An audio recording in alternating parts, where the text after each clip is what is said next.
Good morning students. और BSc part first physics की class के अंदर आप सबका स्वागत है। और आज हम पढ़ने वाले हैं बीएससी पार्ट फर्स्ट फिजिक्स के अंदर इलेक्ट्रोमैग्नेटिज्म को, जिसके अंदर हमारे पास यूनिट नंबर सेकंड चल रही है। और सेकंड यूनिट का जो ये टॉपिक रहेगा, ये लास्ट टॉपिक रहेगा। वैसे इसके दो भाग होते हैं, जैसे फर्स्ट पार्ट सेकंड पार्ट। जो फर्स्ट पार्ट था उसको मैंने कंप्लीट करा दिया, उसके न्यूमेरिकल करवा दिए हैं। आज हम इसका सेकंड पार्ट पढ़ेंगे। आप इसमें ऐसा लिख सकते हैं, सेकंड पार्ट है।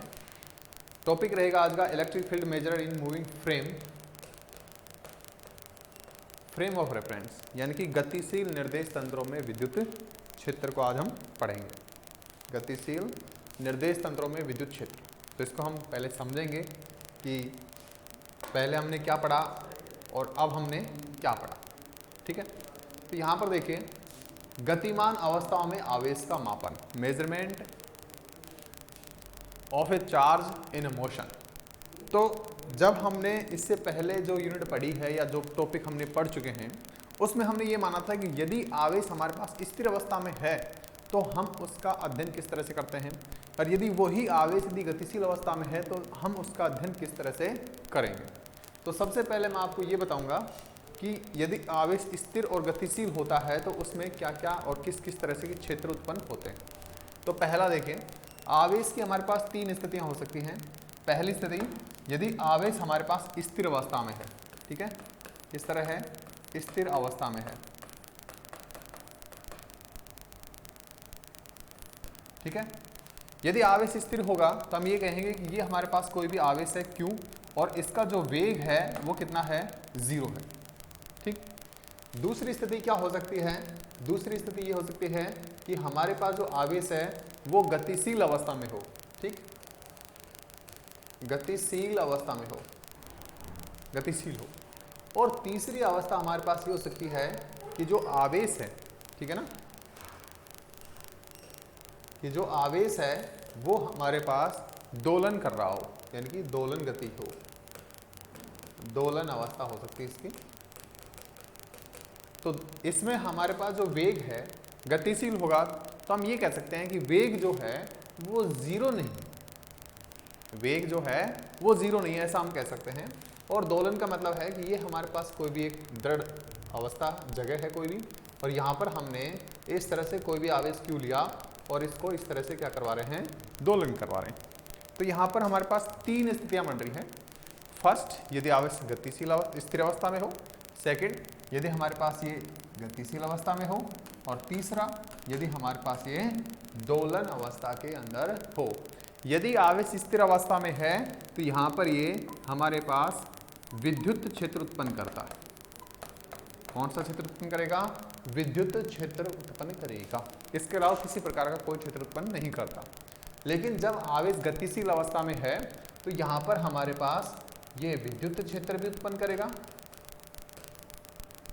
ठीक है, प्लस इसके साथ हमारे पास चुंबकीय क्षेत्र भी उत्पन्न करता है, चुंबकीय क्षेत्र भी उत्पन्न करता है। कई लोगों को ये कंफ्यूजन होता है कि सर दोनों क्षेत्र एक साथ कैसे क्रिएट कर सकता है या कैसे उत्पन्न कर सकता है। तो इसमें देखो छोटी छोटी दो अवस्थाएं हैं। पहली, यदि हमारे पास v का मान यदि कांस्टेंट है, यानी कि एक्सेलरेशन 0, यानी कि त्वरण का मान 0 है, तो केवल विद्युत क्षेत्र ही उत्पन्न करता है, चुंबकीय क्षेत्र उत्पन्न नहीं होता उसमें। और यदि हमारे पास इसमें वेग जो है वो कांस्टेंट नहीं है, और तो एक्सेलरेशन भी कांस्टेंट या 0 नहीं होगा। और जब त्वरण 0 नहीं है तो वो 100% चुंबकीय क्षेत्र ही उत्पन्न करेगा। ठीक। और लास्ट हम दोलन अवस्था की बात करें, यदि हमारे पास कोई आवेश इस तरह से हमने लटका है और वो इस तरह से क्या कर रहा है, दोलन कर रहा है, तो वहां पर हमारे पास विद्युत चुंबकीय तरंगे उत्पन्न होती हैं। ठीक है ना, जिस प्रकार आप देखते हो टीवी के अंदर, रेडियो के अंदर, मोबाइल फोन के अंदर जो हम बात करते हैं, कम्युनिकेशन करते हैं, तो जो बातें हैं वो किस तरह से एक फोन से दूसरे फोन में जाती हैं, वो जाती हैं वेव के थ्रू, यानी कि तरंग के रूप में जाती है। और वो तरंग कैसे उत्पन्न होती है, वो तरंग उत्पन्न होती है जब हमारे पास जो इलेक्ट्रॉन है या जो हमारे पास मोबाइल फोन्स होते हैं उसके अंदर छोटे छोटे ऑक्सीलेशंस सर्किट लगे होते हैं और उन्हीं ऑक्सीलेशन से इलेक्ट्रोमैग्नेटिक वेव क्या की जाती है, जनरेट की जाती है। और वही इलेक्ट्रोमैग्नेटिक वेव हमारे सिग्नल को, हमारी वॉइस को, हमारे वीडियोस को क्या करती है, एक फ़ोन से दूसरे फ़ोन में सेंड कर पाती है। तो सिंपल ये तरीका था। तो अब इसमें हमारे पास क्या समस्या है, अब हमारे पास ये समस्या है कि जब हमने इससे पहले जो टॉपिक पढ़े हैं उसमें हमने केवल ये पढ़ा था कि जब आवेश स्थिर अवस्था में, यानी कि स्थिर आवेशों के क्षेत्र हमने पढ़े, स्थिर आवेशों के क्षेत्र हमने पढ़े, जिसमें हमने उसके ग्रेडियंट निकाले, कर्ल निकाले और विद्युत क्षेत्र निकाला, विद्युत विभव निकाला, स्थितिज ऊर्जा निकाली, सब चीज़ें हमने कैलकुलेट की। जस्ट इसी यूनिट की बात करें तो हमने विद्युत क्षेत्र भी निकाला था, गति स्थिर आवेशों के कारण, स्थिर आवेश के कारण हमने पोटेंशियल ऊर्जा निकाली थी, विद्युत क्षेत्र निकाला था और डायपोल बनाया था, और डायपोल के कारण भी विद्युत क्षेत्र और विद्युत विभव हमने निकाला था। वो सब किस में आते हैं, स्थिर अवस्था में आते हैं, स्थिर आवेशों के कारण होते हैं। और यदि हम दो आवेशों की बात करें, ठीक है, दो आवेशों की बात करें और दोनों आवेशों को इस तरह से जोड़ दें तो हमारे पास एक डायपोल बनता है। यदि हम इसको अलावा हम ये कहें कि दोनों आवेशों के बीच में यदि कोई फोर्स लग रहा है तो हम उस फोर्स को भी कैलकुलेट कर सकते हैं, और वो फोर्स होता है KQ1 Q2 अपॉन R²। यदि ये Q1 है और ये कितना है Q2, वो हम किससे लगाते हैं, कूलाम के नियम से। ये कौन सा नियम होता है, कूलाम का नियम। कूलाम का नियम से हम क्या कर सकते हैं, इस तरह से कैलकुलेशन कर सकते हैं, ठीक है। लेकिन जब हमारे पास आवेश गतिशील अवस्था में होता है तो हम वहां पर कूलाम का नियम नहीं लगा सकते। जब हमारे पास आवेश स्थिर है तो हम उसमें विद्युत क्षेत्र निकाल सकते हैं, एक आवेश के कारण दूसरे आवेश के कारण, दोनों को जोड़ देंगे, निकाल देंगे। और हमें यह भी पता है कि विद्युत क्षेत्र जो है वो एक सदिश राशि है, और सदिश राशि का मतलब यह है कि जैसे आवेश गतिशील होगा तो विद्युत क्षेत्र की दिशा बदलेगी, बल की दिशा बदलेगी, विद्युत क्षेत्र की दिशा बदल जाएगी। तो हम गतिशील अवस्था, मान लीजिए हमारे पास कोई भी इस तरह से क्षेत्र है और यहाँ पर कोई आवेश Q दे रखा है और वो V वेग से क्या है, गतिशील है, तो हम उसमें विद्युत क्षेत्र किस तरह से काउंट कर सकते हैं, या उसमें हम पोटेंशियल कैसे निकालेंगे। तो हम कूलाम का नियम नहीं लगा सकते, हम सामान्य इलेक्ट्रिक फील्ड को फॉलो करके हम उसको नहीं निकाल सकते। तो उसके लिए हम क्या करें, जब आवेश गतिशील होंगे तो हम उसमें किस तरह से विद्युत क्षेत्र निकालेंगे, ये हम इस टॉपिक में और इस क्लास में समझने की कोशिश करेंगे, ठीक है। और इसमें कोई दिक्कत नहीं है, ऑक्सीलेशन का मामला नहीं, अपने मामला ये है। तो यहाँ पर हमने ये माना, पहला रीजन क्या है कि जब हमारे पास आवेश स्थिर अवस्था में है तो हम उसमें कूलाम का नियम लगाते हैं। क्वेश्चन एग्जाम में आता है कि जब आवेश गतिशील अवस्था में होते हैं तो कूलाम का नियम क्यों नहीं लगता, कूलाम का नियम क्यों नहीं लगता। तो उसका रीजन ये है कि जब हमारे पास, इसको आप ऐसे समझेंगे कि हमारे पास इस तरह से कोई भी क्षेत्र है और इस क्षेत्र के अंदर हमने दो आवेश लिए इस तरह से, एक का नाम हमने Q1 दिया, एक का नाम हमने Q2 दिया, और दोनों की बीच की दूरी हमने मानी R। अब देखिए आपके पास जो कूलाम का नियम है उसके अंदर जो फोर्स होता है KQ1 Q2 अपॉन R², ये रहता है। मैंने केवल रिजल्ट लिखा है, रिजल्ट, ये ध्यान रखना है ना। तो यहाँ पर देखिए आवेश की मात्रा पर, तो आवेश की मात्रा चाहे गतिशील हो चाहे स्थिर हो वो बदलती नहीं है। बस हम इस टॉपिक में या इस सेशन में हम ये भी पढ़ेंगे कि जब आवेश गतिशील होता है तो वो बदलता है या नहीं बदलता, ये भी हम इसमें सीखेंगे। दूसरी बात, जो R है यहाँ पर आप देख सकते हैं कि जो बल है वो 1/r² पर डिपेंड कर रहा है या निर्भर कर रहा है। जब मान लीजिए इसमें एक आवेश इधर गतिशील है, एक आवेश इधर गतिशील है, तो ऑब्वियसली बात है दोनों के बीच की दूरी बदलेगी, और जब दूरी बदलेगी तो बल का मान भी क्या होगा, बदलेगा, और वो हर सेकंड बदलेगी। तो आप हर सेकंड बल के मान को कैसे निकालोगे, कैसे कैलकुलेट करोगे। तो यहाँ पर हम कूलाम के नियम को नहीं लगा सकते, क्योंकि कूलाम का नियम जो होता है उसके अंदर फोर्स काउंट किया, और फोर्स जो है वो एक सदिश राशि होती है। फोर्स क्या होती है, एक सदिश राशि होती है, और सदिश राशि के लिए जरूरी है कि दिशा हमारे पास बनी रहे। और यहाँ पर जब ये गतिशील अवस्था में है तो दिशा हमेशा क्या होती है, लगातार परिवर्तित होती रहती है। जब आपसे ये पूछा जाए कि कूलाम का नियम गतिशील अवस्थाओं में वैध क्यों नहीं होता, तो आप ये कहेंगे कि गतिशील अवस्थाओं में आवेश की दिशा हर समय पर बदलती रहती है, जिसके कारण दूरी और उनके परिणाम क्या होते हैं, बदलते रहते हैं। इसके कारण हम वहाँ पर कूलाम का नियम लागू नहीं कर सकते।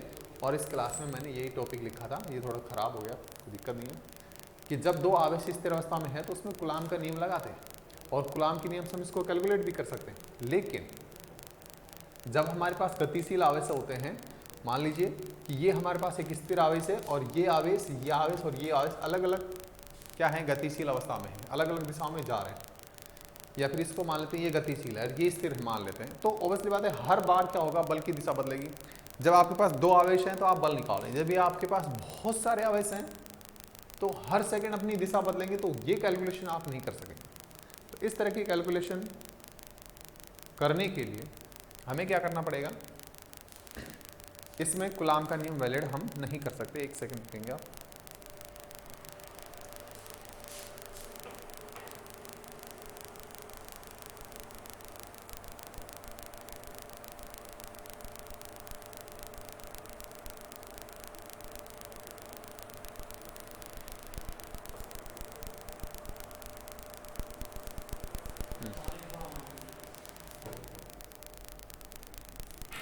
ठीक है, तो इसमें आप ये चीज़ों को नहीं देख सकते। तो हमने यहाँ पर एक नए नियम की शुरुआत की कि जब हमारे पास गतिशील अवस्थाओं में कूलाम का नियम नहीं लगेगा तो हम इलेक्ट्रिक फील्ड यानी कि विद्युत क्षेत्र किस तरह से कैलकुलेट या गणना कर सकते हैं वो देखें। यदि आवेश का मान गतिशील अवस्था में याद करना हो तो इस स्थिति में कूलाम का नियम वैध नहीं होता। रीजन क्या है, क्योंकि परीक्षण आवेश Q पर लगने वाला बल आवेश Q से दूरी पर और दिशा पर क्या करता है, निर्भर करता है। करने वाला बल आवेश Q से दूरी पर क्या करता है, निर्भर करता है। इसलिए परीक्षण विभिन्न बल उत्पन्न होगा जिसके फलस्वरूप आवेश Q के एक ही मान के लिए समीकरण के आवेश अलग अलग मान प्राप्त होते हैं। तथा गतिशील अवस्था में आवेश का मान याद करने के लिए कूलाम के नियम की अपेक्षा हम कौन सा लगाते हैं, गाउस नियम को लगाएंगे। गाउस नियम अधिक उपयुक्त होता है क्योंकि इसमें आवेशों का मापन आवेश की गति पर निर्भर नहीं करता। ठीक है, आवेश की गति पर निर्भर नहीं करता। तो आप इसमें ऐसा कह सकते हैं, देखो जब भी आपको ये हमने कोई फील्ड ले लिया, क्षेत्र ले लिया और यहाँ पर कोई हमारे पास आवेश है Q, अब ये किसी भी दिशा में गतिशील है, तो यहाँ पर हम लिखते हैं कि विद्युत फ्लक्स का जो मान है, विद्युत फ्लक्स का जो मान है फाई, वो रहता है Q अपॉन में एप्सिलॉन नॉट, और ये भी सिग्मा Q के। यदि हमारे पास फ्लक्स कैलकुलेशन कर ली जाए, उससे पहले हम ये बताना चाहेंगे कि ये जो आवेश है यदि इस क्षेत्र के अंदर है, चाहे वो गतिशील हो चाहे वो स्थिर हो, उससे कोई फर्क नहीं पड़ना। हमें यदि ये आवेश यहाँ पर इस क्षेत्र के अंदर स्थित है तो यहाँ पर हम इसमें फ्लक्स का मान निकाल सकते हैं, क्योंकि फ्लक्स का मान आवेश की गति पर निर्भर नहीं करता। जब हम फ्लक्स निकाल सकते हैं तो यहाँ पर हमारे पास फ्लक्स और विद्युत क्षेत्र के अंदर एक रिलेशन होता है कुछ इस तरह से कि फाई बराबर ई डॉट डी एस। तो यहाँ से आप देखिए, इसको आप ऐसे लिख सकते हैं कि D phi equal to E dot D S लिख सकते हैं, और यहाँ पर आप डी फाई या फाई की वैल्यू रखेंगे तो आपके पास मिलेगी integration E dot D S is equal to sigma Q upon में एप्सिलॉन नॉट। और इस समीकरण को सोल्व करके आप यहाँ पर विद्युत क्षेत्र को निकाल सकते हैं। जब आपके पास विद्युत क्षेत्र आएगा तो आप उसमें विभव भी निकाल सकते हैं, बल भी निकाल सकते हैं, हम सारी चीज़ों को आसानी से सोल्व कर सकते हैं, कोई दिक्कत नहीं आएगी आपको। ठीक है, तो ये सिंपल कैलकुलेशन थी, और ये मैंने रीजन बता दिया कि हमारे पास गाउस का नियम अप्लाई होगा गतिशील अवस्था में, और स्थिर अवस्था में क्या लगेगा, कूलाम का नियम लागू होता है। अगला टॉपिक देखेंगे, आवेश की निश्चयता, invariance of charge. Invariance of charge कि आवेश हमारे पास, देखो निश्चयता का मतलब क्या होता है या इनवेरियंस का मतलब क्या होता है। निश्चयता का मतलब ये होता है कि जब कोई आवेश गतिशील अवस्था में होता है तो क्या उसका मान बदल रहा है या नहीं बदल रहा, इस चीज को हम देखें, बदलेगा या नहीं बदलेगा। तो देखिए, आवेश का मान आवेश के वेग पर निर्भर नहीं करता, तथा सभी जड़त्व निर्देश तंत्रों में जो एक समान रूप से गतिशील हैं उन सभी निर्देश तंत्रों में आवेश का मान एक समान रहता है। ठीक है, वैसे आप जब फिजिक्स के अंदर इसी क्लास के अंदर पहली बुक पढ़ोगे जिसका नाम यांत्रिकी है, तो उसके अंदर आपको निर्देश तंत्र भी पढ़ाए जाएंगे और जड़त्व निर्देश तंत्र भी पढ़ाए जाएंगे। तो मैं थोड़ा सा बता देता हूँ जड़त्व निर्देश तंत्र क्या होता है, निर्देश तंत्र क्या होता है। निर्देश तंत्र ये होते हैं इस तरह से, जिसमें हम एक्स, वाई और जेड लेते हैं, ये हमारे पास निर्देश तंत्र होते हैं। ठीक, और इस निर्देश तंत्र के आगे कोई दूसरा निर्देश तंत्र है जो कि v वेग से क्या है, गतिशील है, और ये v वेग एक समान है। एक समान का मतलब एक समान स्थिति चल रहा है, चाहे कम धीरे ज़्यादा ऐसे नहीं चल रहा। तो ये आपस में एक साथ क्या रहेंगे, अजड़त्वीय निर्देश तंत्र होंगे, इनकी एक्सेलेरेशन उत्पन्न नहीं होता इसमें, ठीक। तो इनको हम बोलेंगे एक समान या जड़त्वीय निर्देश तंत्र। तो ये बोल रहा है कि हमारे पास कोई निर्देश तंत्र इस तरह से निर्देश तंत्र है जिसको हमने एस नाम दे दिया, और यहाँ पर कोई आवेश Q है। जब आप यहाँ से इस Q को नापोगे तो इसका मान Q आया, और एक दूसरा निर्देश तंत्र है जिसका नाम हम दे देते हैं एस डैश, जो कि v वेग से क्या है, गतिशील है आगे की तरफ x दिशा में, ठीक। तो x दिशा में गतिशील है। इस निर्देश तंत्र के सापेक्ष जब आप इसको नापोगे तो आपके पास Q का मान जो है वो Q ही आ रहा है, Q ही आ रहा है। इसका मतलब आवेश का मान क्या रहता है, स्थिर रहता है, इनवेरेंस रहता है, बदलता नहीं है, वेग पर निर्भर नहीं करता। कक्षा 12 के अंदर जो पहली यूनिट है उसके अंदर भी आप ये पढ़ के आए हो कि जो आवेश का मान है वो वेग पर निर्भर नहीं करता। इसका एक अच्छा सा और सबसे मजेदार उदाहरण मैं आपको बता देता हूँ कि आप कैसे प्रूव कर सकते हैं कि वास्तव में वेग पर निर्भर करता है या नहीं करता। तो सबसे सिंपल हमारे पास देखो एक एटम होता है जिसको हम हाइड्रोजन एटम बोलते हैं। हाइड्रोजन एटम के बारे में आप सब जानते हो कि हाइड्रोजन एटम क्या होता है। हाइड्रोजन एटम का मतलब है कि एक हमारे पास प्रोटॉन है और इस प्रोटॉन के चारों तरफ एक इलेक्ट्रॉन क्या कर रहा है, चक्कर लगा रहा है, ठीक है। एक इलेक्ट्रॉन क्या कर रहा है, चक्कर लगा रहा है। ये सामान्य बात है कि हमें पता है कि जो परमाणु होता है वो एक उदासीन होता है। परमाणु क्या होता है, उदासीन। आप मैं इसको इधर लिख देता हूं कि जो परमाणु है एक परमाणु उदासीन होता है। परमाणु उदासीन होता, यह आप सबको पता है, ठीक है। उदासीन क्यों होता है, देखिए यहां पर जो इलेक्ट्रॉन है उसके ऊपर चार्ज है 1.6 × 10⁻⁻19 कूलम, -19 कूलम। और जो प्रोटॉन है उस पर भी चार्ज हमारे पास कितना है, 1.6 × 10⁻⁻19 कूलम। लेकिन यहाँ पर जो चार्ज है वो माइनस के साथ है, यहाँ पर जो चार्ज है वो कैसा है, प्लस के साथ। अब इन दोनों चार्ज को आप जोड़ोगे तो टोटल जो चार्ज है वो कितना आएगा, 0। टोटल चार्ज कितना है, 0 है। इसलिए हम बोलते हैं परमाणु क्या है, उदासीन है। परमाणु क्या है, उदासीन। अब आप देखेंगे यहाँ पर कि एक इलेक्ट्रॉन है एक प्रोटॉन है, इन दोनों का आवेश कितना है, 0। जब और ये भी हमें पता है कि इलेक्ट्रॉन जो है वो इसके चारों तरफ यानी कि प्रोटॉन के चारों तरफ या नाभिक के चारों तरफ क्या करता है, गति करता है। अब यदि मान लीजिए कि इलेक्ट्रॉन का जो वेग है या इलेक्ट्रॉन का जो आवेश है वो वेग पर निर्भर कर रहा है, तो वेग पर निर्भर करेगा तो क्या हो सकता है, या तो आवेश का मान बढ़ जाना चाहिए या आवेश का मान घट सकता है। दो ही पॉसिबिलिटी है, इसके अलावा कोई पॉसिबिलिटी नहीं। तो सपोज दैट कि इलेक्ट्रॉन का जो आवेश है वो क्या हो गया है, घट गया, ठीक है। तो यहाँ पर ऋण आवेश कम हो गया है, धन आवेश बढ़ गया है, तो परमाणु कैसा होना चाहिए, धन आवेश, लेकिन नहीं होता। यदि इलेक्ट्रॉन का आवेश बढ़ जाता है तो हमारे पास ये ज्यादा हो गया ये कम हो गया, तो परमाणु कैसा होना चाहिए, नेगेटिव। तो ऐसा भी नहीं होता, ऐसा भी नहीं होता। होता क्या है कि परमाणु क्या होता है, उदासीन होता है। तो हम ये कह सकते हैं कि यदि हमारे पास कोई आवेश गतिशील अवस्था में होता है तो उसके आवेश पर कोई फर्क नहीं पड़ता, जैसे पहले था वैसा ही बाद में रहेगा। या हम ये कहें कि सभी गतिशील निर्देश तंत्रों में जो आवेश का मान है वो क्या रहता है, निश्चित रहता है। इससे आवेश की निश्चितता का क्या होता है, पता लगता है, ठीक। तो यहाँ तक आपको किसी प्रकार की कोई दिक्कत नहीं आई होगी। अगला जो टॉपिक होगा वो हम नेक्स्ट क्लास में पढ़ेंगे कि किसी गतिशील निर्देश तंत्र में विद्युत क्षेत्र का मापन हम किस तरह से कर सकते हैं।